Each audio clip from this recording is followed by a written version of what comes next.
हम लोग बहुत सारे नए-नए शब्द सुनने में आ रहे हैं, जैसे कि सीएए, सिटीज़नशिप अमेंडमेंट एक्ट हो गया, चाहे एनआरसी हो गया जो असम में लागू किया गया था। एक बहुत बड़ी समस्या है रोहिंग्या, जो मुस्लिम भाई थे उनकी समस्या। तो आज मैंने सोचा कि इसी चीज़ पर एक वीडियो बनाया जाए कि जिस तरह से आप लोग देख रहे हैं कि भारत में काफ़ी ज़्यादा इस बात का विरोध हो रहा है कि भाई रोहिंग्या मुस्लिम लोगों को भारत की नागरिकता क्यों नहीं दी जा रही है। तो इसके ऊपर मैं बताना चाहूँगा कि जो भारत सरकार है उसका क्या पक्ष है, भारत सरकार ने क्या ऐसा सोचती है भारत सरकार। तो देखिए, भारत सरकार ने इससे पहले जो चकमा हजोंग शरणार्थी जो थे, एक नाम सुना होगा आप लोगों ने, चकमा हजोंग शरणार्थी, उन लोगों को भारत की नागरिकता प्रदान करी थी। तो आइए मैं आपको सबसे पहले बताता हूँ कि चकमा हजोंग शरणार्थी कौन थे, क्या थे और उनको भारत की नागरिकता कब मिली। तो सबसे पहले देखिए, जो चकमा हजोंग, आप लोग ने बांग्लादेश का तो नाम सुना ही होगा, जो भारत के पूर्व में है बांग्लादेश। हमारे भारत की सबसे ज़्यादा स्थलीय सीमा जो लगती है वो बांग्लादेश से ही लगती है। तो जो बांग्लादेश है, बांग्लादेश में एक जगह है चटगांव, पहाड़ी इलाका है। तो जो चटगांव है, चटगांव में आपने चटगांव क्रिकेट स्टेडियम का भी नाम सुना हुआ होगा। तो ये लोग जो बेसिकली आए थे, ये वहाँ की जो चकमा हजोंग जो जनजाति है, जो शरणार्थी के रूप में भारत आए थे, बेसिकली ये इनका जो मूल निवास जो हम समझें, तो वो जो इनका मूल निवास है वो बांग्लादेश के चटगांव में स्थित है। तो ये लोग वहीं पर बेसिकली रहते हैं। जो चकमा लोग हैं वो बौद्ध धर्म को मानते हैं, जो हजोंग लोग हैं वो हिंदू धर्म को मानते हैं। ठीक है। तो चकमा लोग जो हैं उनकी, अब अगर हम उनकी भाषा और संस्कृति पे आए, तो चकमा लोग असमिया और बंगाली बोलते हैं, जबकि जो हजोंग लोग हैं, हजोंग लोग तिब्बती और म्यांमारी भाषा का प्रयोग करते हैं भाषा के रूप में। तो नमस्कार दोस्तों। तो जैसा कि आप लोग देख रहे थे, हम लोग अभी चकमा हजोंग शरणार्थी के ऊपर हमारी बात चल रही। तो देखिए, यहाँ तक तो सब ठीक था कि भाई चकमा हजोंग जो शरणार्थी थे वो बांग्लादेश के चटगांव में रह रहे थे और बाकी सब चीज़ें ठीक थी। लेकिन दिक्कत कब हुई? जब 1947 में भारत आज़ाद हुआ, तब जाके दिक्कत आनी चालू हो गई। दिक्कत आनी कैसे चालू हो गई कि जो भारत आज़ाद हुआ, तो जो भारत और पाकिस्तान का विभाजन हुआ, तो पाकिस्तान का विभाजन दो हिस्सों में हुआ। एक पश्चिमी पाकिस्तान जो आज का पाकिस्तान है, जिसे हम आज देखते हैं, और एक पूर्वी पाकिस्तान जो 1971 से पहले पाकिस्तान का ही भाग था। 1971 में ये जाकर के बांग्लादेश बन गया था। तो क्या हुआ कि भाई यहाँ इस हिस्से में जो मुस्लिम बाहुल्य एरिया था, तो इस हिस्से में जो हिंदू और अन्य जो अल्पसंख्यक लोग थे, उनका बड़े लेवल पे धार्मिक और शारीरिक, मानसिक, हर तरह से उन लोगों का उत्पीड़न शुरू हो गया। तो जो चकमा हजोंग शरणार्थी लोग थे वो भाग भाग करके भारत आने लगे और भारत आने लगे। और इस चीज़ का इन लोगों ने बहुत ज़्यादा विरोध भी किया। बांग्लादेश के निर्माण का चकमा हजोंग लोगों ने काफ़ी ज़्यादा विरोध भी किया। ठीक है। और जिस मतलब जो भारत का जो विभाजन हुआ, मतलब पाकिस्तान का जो विभाजन हुआ, पूर्वी पाकिस्तान और पश्चिमी पाकिस्तान में, इस चीज़ का इन लोगों ने काफ़ी ज़्यादा विरोध भी किया और इस दिन को ये लोग ब्लैक डे के रूप में मनाते हैं। ठीक है। और बाकी तो अब जैसे जैसे पाकिस्तान, पूर्वी पाकिस्तान यानी जो आज का बांग्लादेश है, उसमें इन लोगों का जब बहुत ज़्यादा इनका धार्मिक, शारीरिक उत्पीड़न हुए, लूटपाट हुई, हत्याएं हुई, खून खराबा हुआ, तो ये लोग मेघालय, मिजोरम के अंदर एक जगह है लुसाई हिल्स, तो वहाँ जो दर्रे होते हैं, प्राचीन समय में दर्रे एक तरीके का एक शॉर्टकट रास्ता होता था, वहाँ से इन लोगों ने भारत में आना जाना स्टार्ट किया। जब 1947 के आसपास जब ये लोग भारत आना स्टार्ट हुए, तब इनकी संख्या बहुत सारे सोर्सेज में 15,000 बताई जाती है, लेकिन एट ए टाइम इनकी संख्या 1 लाख, कुछ सोर्सेज में 1.5 लाख, 2 लाख भी बताई जाती है, जो अलग अलग सोर्सेज में अलग अलग है।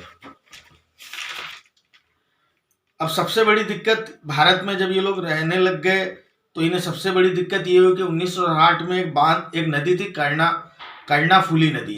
कर्णाफुली नदी में जो एक काप्ताई बांध था, जब उस काप्ताई बांध में बांध परियोजना प्रारंभ हुई, तो आप सभी जानते हैं कि जब कभी भी किसी एरिया में कोई बांध बनता है, तो एक बहुत बड़े एरिया में जो रहने वाले लोग होते हैं उन्हें विस्थापित होना पड़ता है। विस्थापित होने का मतलब एक स्थान से उन्हें दूसरे स्थान पर जाना पड़ता है। तो इन लोगों को जो इनका मूल स्थान था, वो इन लोगों को छोड़ना पड़ा।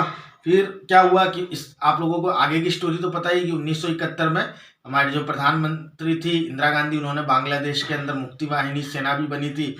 तो बांग्लादेश जब 1971 में बंद हो गया, लेकिन वहां अभी जो चकमा हजोंग लोग थे उस वक्त भी शरणार्थी ही थे, और बहुत सारे चकमा हजोंग लोग जो थे वो धीरे धीरे भारत आ रहे थे। तो बांग्लादेशी सेना से टक्कर लेने के लिए इन्होंने एक शांति वाहिनी नाम की एक स्वयं की सेना बनाई चकमा हजोंग लोगों ने, ताकि भाई बांग्लादेशी सेना से सीधी टक्कर ली जा सके। फिर क्या हुआ कि 1990 के दशक में जब शेख हसीना की सरकार आई, तो शेख हसीना की सरकार ने चकमा हजोंग लोगों से एक शांति वार्ता की पेशकश करी कि भाई आप लोग शांति वार्ता कर लीजिए, और उसके एवज में इन्होंने, जो शेख हसीना की सरकार थी, उसने चकमा हजोंग लोगों को जनजातीय दर्जा, जैसे आज हमारे देश में जनजातीय दर्जा जैसे नागा लोग हो गए हैं, जैसे कि भील, मीणा इत्यादि लोगों, जिस तरह से ट्राइबल का जो एक दर्जा दिया हुआ है, जनजातीय दर्जा दिया हुआ है, वैसा ही बांग्लादेश में चकमा और हजोंग लोगों को ऐसा एक दर्जा, ट्राइबल का जनजातीय दर्जा प्राप्त है, जिसकी, लेकिन फिर भी उसके बावजूद भी इनका शोषण बड़ी मात्रा में, इनका आज भी शोषण हो रहा है। ठीक है। और भारत सरकार, चूंकि ये लोग, भारत सरकार ने इन लोगों के प्रति सहानुभूति जताते हुए इन्हें सर्वप्रथम अरुणाचल प्रदेश में इन लोगों को बसाया था, चकमा हजोंग लोगों को। और 2005 में चकमा हजोंग लोगों को हमारे भारत की जो सरकार थी उसने इन्हें मत देने का, मतदान का अधिकार प्राप्त दिया था, जो एक काफ़ी अच्छी बात है, क्योंकि शरणार्थी लोगों को वैसे भी बहुत सारी समस्याओं का सामना करना पड़ता है, और ये लोग संख्या में भी बहुत कम थे, उस वक्त भी बहुत कम थे, और आज की परिदृश्य में अगर हम देखें तो भी इनकी संख्या बहुत ज़्यादा कम है। ठीक है। 2015 के अंदर सुप्रीम कोर्ट के आदेश पर चकमा हजोंग जो शरणार्थी थे उन्हें भारत की नागरिकता प्रदान करने का निर्णय लिया गया था।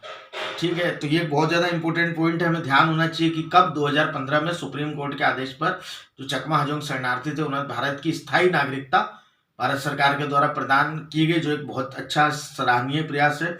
फिर लेकिन अभी भी चकमा हजोंग लोगों के साथ कुछ दिक्कतें हैं, जैसे कि एक तो इन्हें भारत में स्थायी नागरिकता तो दे दी गई, लेकिन अभी भी इन्हें भूमि के स्वामित्व संबंधी अधिकार नहीं प्राप्त हुए। भूमि के स्वामित्व संबंधी अधिकार का मतलब ये होता है कि लोग अपनी स्वयं की जमीन नहीं खरीद सकते, स्वयं का मकान नहीं बना सकते, कोई व्यवसायिक या वाणिज्यिक निर्माण नहीं कर सकते, जो एक बड़ी समस्या है। इसके अलावा क्या हुआ है कि इन्हें अभी भी देश में, अरुणाचल प्रदेश में या किसी भी जगह पे, ऐसी जगह पे जाने के लिए इन्हें इनर लाइन परमिट की जरूरत होती है। अब आपके मन में विचार आ रहा होगा कि इनर लाइन परमिट होता क्या है। तो देखिए, अब आप जब कभी देश के किसी आसाम क्षेत्र जैसे कि मणिपुर, मिजोरम, नागालैंड, मेघालय, अगर इन राज्यों में जाएंगे तो आपको सबसे पहले इनर लाइन परमिट लेना होगा।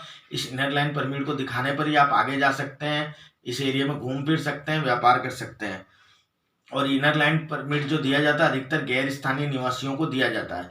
तो जो ये सारी, जो मैंने आपको चकमा हजोंग शरणार्थियों के बारे में बताया, इस चीज़ को अगर आज हम लोग रोहिंग्या मुस्लिम भाइयों के संबंध में देखें तो दिक्कत ये हो रही है कि रोहिंग्या मुस्लिम भाई लोगों की संख्या बहुत ज़्यादा है, इसलिए भी भारत सरकार इन्हें भारत की स्थायी नागरिकता नहीं दे रही। और उसके अलावा ये है कि जो विश्व, अगर हम भारत के परिदृश्य में आसपास देखें तो अफगानिस्तान हो गया, पाकिस्तान हो गया, बहुत सारे जो इस्लामिक कंट्री है वो इन्हें आसानी से अपनी नागरिकता दे देगी। लेकिन यदि जो चकमा हजोंग लोग हैं, वो लोग पाकिस्तान या अफगानिस्तान या इराक, ईरान, सऊदी अरब, दुबई, कुवैत, उन लोगों पे अगर जाते हैं नागरिकता के लिए तो उन्हें आसानी से नागरिकता नहीं मिलेगी। यही सोच करके भारत की सरकार ने इन लोग चकमा हजोंग लोगों को नागरिकता प्रदान करी है।